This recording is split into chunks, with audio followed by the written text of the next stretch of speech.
In a recent Pakistan election, former Prime Minister Nawaz Sharif marked his victory after his party, the Pakistan Muslim League-Nawaz, has secured the top position in the election results. Sharif in a statement said that they will discuss to form coalition government. He further said that his deputies will meet other political parties later in the day to talk about forming a coalition government. Maldives Prime Minister Mohammad Moizu, who was previously adamant about removing Bharatiya troops, seems to be softening his stance amid public and opposition pressure. Pro-China Moizu, who had earlier set a March 15 deadline for Bharat to withdraw its troops, now emphasizes that the importance of calm dialogue. Moizu stressed the need for respectful communication to assert the Maldives' independence and democracy, suggesting a shift in approach from confrontation to diplomacy. Prime Minister Benjamin Netanyahu has ordered the military to prepare a plan to evacuate civilians from Rafah ahead of an expected invasion of the densely populated southern Gaza city.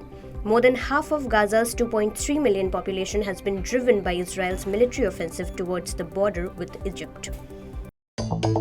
The UN Secretary General Antonio Guterres expressed deep sadness at his inability to end the war in Gaza. In an interview, he said that his biggest frustration that he does not have the power to end the war in Gaza. Speaking at his annual press conference to highlight his agenda priorities for this year, Guterres warned that a gigantic tragedy could happen in Rafah if Israel follows its intent to expand its offensive into the southern town where over 1 million Palestinians are sheltering. Senior commander of Kata'ib Hezbollah, Abu Bakr al-Sadi, who was an Iran-backed armed group in Iraq, died in a drone strike on a vehicle in eastern Baghdad on Wednesday. He was linked to the attack that killed 3 American troops. One of the sources said 3 people were killed and that the vehicle targeted was used by Iraq's Popular Mobilization Forces, which is the state security agency composed of dozens of armed groups. In another incident, the board of 197 Communication Limited, which owns Paytm, has formed a group advisory committee chaired by former SEBI chairman M. Damodaran to foster compliance and regulatory matters amid sanctions.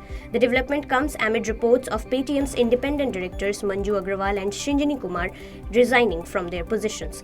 Earlier, the Reserve Bank of India imposed sanctions on the company last month, asking it to stop accepting all deposits from February 29th. In another surprising incident, Prime Minister Narendra Modi surprised MPs after stopping for a meal at parliamentary canteen during the ongoing budget session. In this, he talked about his personal life, his fitness routine and much more. PM was joined by 8 lawmakers from different parties for a platter of rice, khichdi, paneer, dal, til and ragi sweets. The NDA politicians called it a casual, cordial meeting.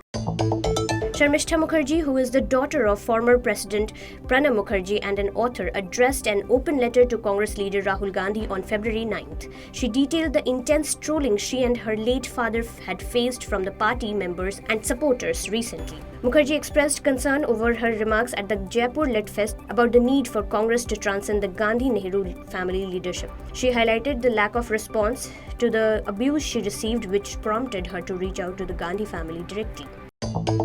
In a shocking incident in Delhi's Najafgarh, unidentified criminals opened fire inside a hair salon, killing 2 individuals and creating panic throughout the locality.